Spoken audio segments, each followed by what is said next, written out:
Halo Sobat Trader, ketemu lagi dengan saya Billy dari Didimax Edukasi. Kali ini kita akan membahas analisa-analisa pair yang bisa kita analisa bareng dengan mentor Didimax, yaitu Master Syam. Master Syam, apa kabar? Kabar baik. Master, ini pagi-pagi chart hektik banget ya, ada apa sih? Ya, cukup pergerakannya untuk pagi ini cukup kencang. Di situ ada beberapa peluang yang kebetulan tadi saya udah coba untuk manfaatkan di AUD USD sama di Euro USD. Ada pergerakan yang cukup signifikan karena ada sentimen positif untuk US dollar ya. Setelah penasehat dari Donald Trump, dia mengeluarkan satu statement yang memang ada hubungannya sama perang dagang sama Cina ya, tentang kesepakatannya, dan dampaknya itu terjadi penguatan sesaat untuk US dollar gitu. Pantes bang, bikin shadownya panjang banget. Ya, itu sih sebenarnya sentimen aja. Kalau misalkan saya lihat overall sih ya masih sesuai dengan analisa secara teknikal yang hari kemarin ya, masih sesuai kayak gitu. Jadi kita bisa masih mengacu ke mapping yang sebelumnya kita buat sebelumnya kayak gitu. Oke deh, penasaran kan analisa Master Syam kayak gimana? Yuk. Nah, Ya, sekalian ngajarin saya mas. Oke, yang pertama tuh, nah saran saya, tips yang paling pertama banget, kalau kita untuk menganalisa sebuah pergerakan harga atau memprediksi harga, membaca ya kondisi market, jangan terlalu memperbesar grafiknya, seperti ini. Oh, ini kegedean mas. Betul, alasannya kenapa? Alasannya tuh karena kita nggak cuman bisa lihat itu dalam skala kecilnya aja gitu kan, range atau jangkauan yang terbatas gitu kan, sedangkan kita membutuhkan jangkauan yang cukup luas gitu. Nah, bisa kita zoom out Zoom out tuh mana ini ya? Oke, nah itu Ini oke. Tapi Nah, beberapa sekali lagi. ya, trader itu Oke. ada yang di sini digeser bener. Oh gini ya? Bisa gitu juga atau? Bisa gitu juga, cuman kalau menurut saya minimal saya tahu di mana letak support sama resistance majornya, baru saya menganalisa ke range atau area yang lebih kecil untuk melakukan open posisi kayak gitu. Oh gitu. Nah, ini coba di zoom out sekali lagi. Zoom gini. Nah, enggak zoom out. Oke, nah oke. Oh. Nah, kalau kayak gini kita bisa istilahnya melihat the whole picture-nya dia, gambaran besarnya dia gitu kan, keseluruhannya. Jadi kita juga bisa menganalisa dengan jangkauan atau range yang lebih luas, dan analisa kita juga nggak akan terpaku dengan area yang di situ-situ aja. Jadi kita punya level-level tahapan-tahapan yang memang di mana saja sih letak dari penempatan posisi ataupun exit point-nya nanti kayak gitu. Oke. Terus lanjutnya gimana? Oke, itu yang pertama. Yang kedua, saya menandai level support sama resistennya. Nah, Oh ini apa ya mas? nah itu boleh digeser aja ke paling bawah dulu. Paling bawah. Oke. Ini ya? Ya. Oke. Di sini saya tidak menggunakan, bukan tidak menggunakan ya, tidak terlalu banyak menggunakan alat bantu atau indikator ya. Di sini saya lebih kayak drawing atau menggambar dari polanya atau mapping ya, menganalisa pergerakan harganya menggunakan alat-alat atau charting tools. Yang paling banyak betul. Itu yang mana? Yang di atas. Oh ini. Oke. Nah, yang paling banyak saya gunakan biasanya itu adalah garis-garis line horizontal kayak gini. Oke, itu yang pertama. Lalu level support, ini level support ya, dan level resistennya juga saya tandai di paling atas. Kalau bikin gini gimana mas? Nah, itu bisa diambil lagi Ini garisnya. charting tool di sini. Nah, Oh, oke, ini, betul. ya, Kita taruh di paling atas, Paling 1764. Naikin lagi. Nah, di situ. Oke. 1765 ya tepatnya. Nah, itu adalah level resisten dan memang sudah diuji sih kemarin ya. Hari kemarin tuh. Harga tidak mampu menembus level tersebut. Nah, minimal kalau saya kan basicnya tuh polos ya, jarang menggunakan indikator, makanya minimal saya menandai level support sama resistennya dulu. Di sini saya punya level support di 1670 dan level resisten di 1765. Ini support. Betul. Ini resisten ya. Mas? Ya betul. Nah itu SNR majornya dia, yang terbesarnya dia. Dan saya udah punya level support sama resisten, dan level resistennya cukup bagus ya karena udah diuji dan nggak tebus. Jadi ada kemungkinan untuk emas ini dia ada potensi penurunan ya, walaupun dalam skala koreksi kalau menurut saya, atau dalam fase koreksi penurunannya. Kalau diuji maksudnya gimana mas? Jadi kayak di 1764 itu ya, 17. Oh, daerah sini ya? Dia kan dulu membentuk resistennya dia di situ ya, ketahanannya itu atau harga tertinggi yang dia bentuk tuh di situ di 1765. Kemarin harga hampir mencapai 1765 atau kurang lebih 1764 seingat saya tuh. Iya. Nah, itu namanya menguji level resisten, menguji ketahanannya. Dan kemarin harga tidak mampu melampaui level 1765. Makanya bisa dikatakan bahwa itu adalah sebuah resisten yang cukup kuat atau cukup valid. Kayak gitu. Adapun penurunannya sekarang masih dalam fase koreksi. Nah, sampai mana sih penurunannya? Ada dua cara simple yang saya gunakan. Yang pertama saya menggunakan garis trendline yang miring, Trendline. diagonal. Oh, ini miring ya? Oke. Oke. Caranya tarik dari garis dari low paling bawah. Low paling bawah Oke. Tarik ke atas. ke atas. Tumpuannya low yang selanjutnya. Low selanjutnya. Oke, Sini. di situ tarik aja sampai Tarik ujung. lagi, tarik lagi. Itunya Sampai ujung. rapetin aja sama yang low yang kedua. Oh, yang kedua gini. Oke. Oh iya. Nah, itu sempat terjadi beberapa kali false break. False break. Ya. Oh, ini disebut false break ya, Mas? Ya. Nah, ini berfungsi sebagai level supportnya juga, cuman dalam keadaan yang miring ya. Itu juga bisa jadi acuan level supportnya dia. Jadi kalau misalnya kita mau memprediksi ini penurunannya sampai mana sih, ini salah satu cara yang bisa kita gunakan. Biasanya harga akan mendekati atau menyentuh level garis trendline ini seperti yang sebelumnya terjadi ya, kayak gitu. Berarti kalau ini nih kan banyak orang yang bilang, wah ini mah berarti udah berubah trennya. Belum Belum ya? Ini Belum. yang disebut false break itu ini. false break. Pertama belum ada low yang ditembus, belum ada low yang di break ya. Dia malah makin meninggi low-nya itu, atau bisa dibilang membentuk higher low dan higher low. Ada kemungkinan sekarang juga dia akan turun dan membentuk higher low lagi, low tapi lebih tinggi daripada low yang sebelumnya, kayak gitu. Nah, kita bisa gambarkan, coba kita bisa gambarkan kayak gini. Ada kemungkinan harga turun ke bawah seperti ini. Ya. Saya bedakan warnanya, misalkan seperti ini. Nah, misalkan harga turun ke bawah seperti ini, biasanya minimal mendekati atau menyentuh garis trendline ini, baru dia kembali naik lagi kayak gini. Oh. Itu cara yang paling simple yang pertama. Jadi dua acuannya itu ada dua ya, di sini sama di sini. Nah, ini dua titik tumpu untuk garis trendline ini, kayak gitu. Nah, jadi garis trendline ini bisa berfungsi sebagai level supportnya dia. Ada kemungkinan penurunannya itu akan mendekati atau menyentuh garis trendline ini. Lalu cara yang kedua itu adalah menggunakan Fibonacci. Ini kan hanya kisaran aja. Nah, kita butuh level yang lebih presisi. Bisa digunakan yang namanya Fibonacci retracement di sini. Boleh Mas? Boleh. Sebelah mana? Nah, itu yang Ini Fibonacci retracement.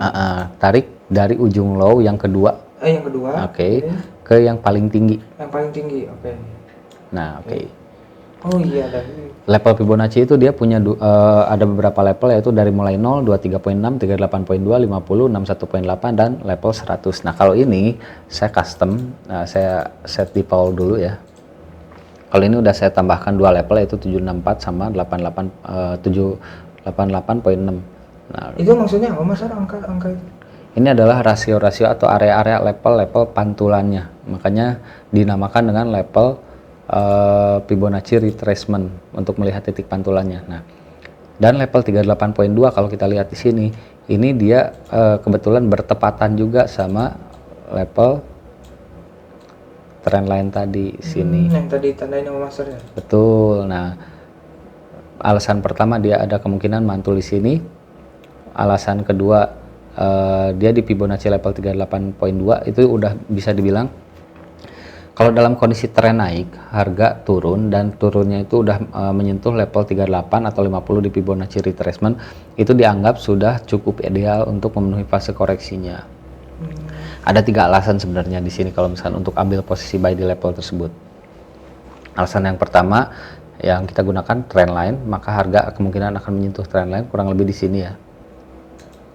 Kurang lebih di sini. Alasan yang kedua, harga turun dan menyentuh Fibonacci level 38.2. Ada satu lagi alasan kalau buat saya. Nah, dari tadi saya sudah memperhatikan kemungkinan ini cukup bertepatan juga. Level 38.2 kita bisa taruh garis di sini. Nah, ini. Apa itu maksudnya, Mas? sebelum harga naik ke atas, Iya. level ini tuh bisa dibilang ini adalah resistennya dia. Akhirnya dia ditembus juga di sini dan harga lanjut naik ke atas. Nah, jadi ini bisa berpotensi untuk menjadi level RBS, resisten become support. Oh. Jadi ada 3 alasan ya. Alasan yang pertama harga menyentuh trendline, alasan kedua di Fibonacci 38.2, alasan ketiga ada level yang bisa dikatakan RBS atau resisten become support. Jadi ada kemungkinan harga kurang lebih mantul di area sini. Kayak gitu. Simple sih kalau misalkan menurut saya dan cukup akurat juga. Jadi kemungkinan penurunan SAU atau emas ini dia bisa menyentuh level 1740. 1740. Nah, dengerin loh, 1740. 1740 lalu kemudian dia masih berpotensi untuk naik kayak gitu. Naiknya sampai mana kita bisa analisa lebih lanjut. Kalau saya sih di sini biasanya cukup dibantu juga sama-sama Fibonacci, cuman Fibonacci-nya yang saya gunakan di sini adalah ekspansi untuk melihat sejauh mana tren itu akan pergi ya. Nah, ada level 100, ada level 161.8. Ini juga sama kayak di Fibonacci retracement atau beda? Beda. Kalau ini untuk melihat perpanjangan dari tren tersebut, makanya dibilang dengan Fibonacci ekspansi. Kalau yang retracement itu untuk melihat titik pantulannya. Kayak gini kita bisa taruh juga. Nah, level atau tujuan pertama, kalau misalkan harga mampu breakout di 1765, maka dia ada kemungkinan untuk menyentuh 1776. Kalau itu lanjut juga, ada kemungkinan biasanya target akhirnya itu di Fibo ekspansi 161.8. Kurang lebih di 1818 kayak gitu. Berarti kalau bikin Fibonacci itu nggak 100% harus benar-benar lurus trennya atau harus nggak ada turunnya gitu. Iya. Jadi seperti ini juga bisa ya Mas? Bisa, yang penting kita identifikasi dulu kondisi trennya. Kalau tren naik ataupun tren turun seperti apa, karena akan ada perbedaan. Kalau tren naik kayak tadi Fibonacci retracement-nya kita tarik dari bawah ke atas, dari low ke high. Kalau tren turun kan sebaliknya. Jadi kita harus tahu dulu ini trennya gitu kan. Gitu ya Master. Tapi ini Master, di samping analisa banyak nih trader di luar itu yang kayak gimana ya? Misalnya para mentor itu menganalisa, tapi ini gimana katanya di angkanya segini, tapi kok ini naik? Nggak ini, kita percaya 100% loh. Sebenarnya kita juga harus melihat bahwa yang namanya analisa itu bukan 100%, tapi minimal kita punya planning yang jelas dan kita punya gambaran ke depan. Kalau misalkan kita udah punya gambaran ke depan seperti ini, kita juga pasti tahu. Berarti otomatis kurang lebih saya akan melakukan transaksi buy itu di area di sini. Nanti itu. Dan kita juga tahu ada pembatas kerugiannya itu di bawah misalkan di level di sini. Ini buat area averaging-nya nanti dia. Dan target profitnya juga kita tahu, yang pertama di sini, target profit yang kedua di sini. Masalah nanti apakah sesuai atau enggak, itu kita istilahnya let's market decide gitu kan. Biarkan market yang memutuskan arahnya akan kemana. Yang penting kita punya planning yang jelas, punya gambaran, punya target profit, punya pembatas kerugian. Selebihnya udah biarkan. Gitu ya. Ini sebenarnya bukan mentor yang ngegerakin kan? Bukan, enggak. Kita cuma menganalisa. Kita menganalisa, memprediksi. Setelah memprediksi, kita membuat trading plan-nya, membuat rencananya. Rencana A ketika harga bergerak sesuai dengan analisa, rencana B adalah ketika harga bergerak di luar analisa. Ada beberapa planning yang bisa kita lakukan kan, di situ ada menggunakan stop loss atau misalkan melakukan averaging gitu kan, atau yang lainnya. Tapi minimal kita punya gambaran planning yang jelas seperti apa ke depannya. Begitu Mas. Oke deh. Kalaupun kan SAU itu bergeraknya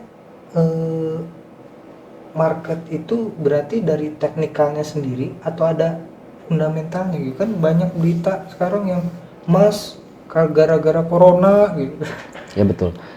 Emas itu menjadi aset safe haven atau mendapatkan buy interest yang cukup tinggi karena memang salah satunya karena pandemi corona juga. Tapi tetap aja ada analisa fundamental ataupun teknikal itu sebenarnya harus kita perhatikan juga. Karena itu akan saling melengkapi dan kita juga di situ akan tahu, oh iya ini arahnya kemana berdasarkan fundamental untuk jangka panjangnya. Lalu untuk entry-nya atau masuknya buy atau sell-nya bisa menggunakan secara teknikal. Simpelnya seperti itu. Mantap deh Master. Ini Master kalau misalnya setiap hari bikin analisanya ini pakai apa ini chart tools ya Master? Charting tools. Kalau indikator Master nggak pakai? Sama aja sih sebenarnya kalau mau pakai indikator, cuman itu kan tergantung kenyamanan kita ya. Kalau saya di sini pasti yang diutamakan itu nyamannya dulu. Saya trading menggunakan indikator A sampai Z juga kalau nggak nyaman walaupun bagus, saya katakan semua indikator juga bagus-bagus aja, cuman kalau kitanya nggak nyaman pakainya juga saya cukup yakin hasilnya juga tidak akan maksimal gitu kan. Pakai indikator atau apa Mas? Pakai indikator atau charting tools atau teknik yang sistem membuat atau nyaman. Teknik atau sistem yang membuat nyaman, karena yang dicari itu yang pertama adalah kenyamanan. Kenyamanan Mas. Kalau misalnya nggak nyaman nggak akan profit Mas. Betul. Kalau nggak nyaman nanti susah buat Iya. analisanya. Oke Master.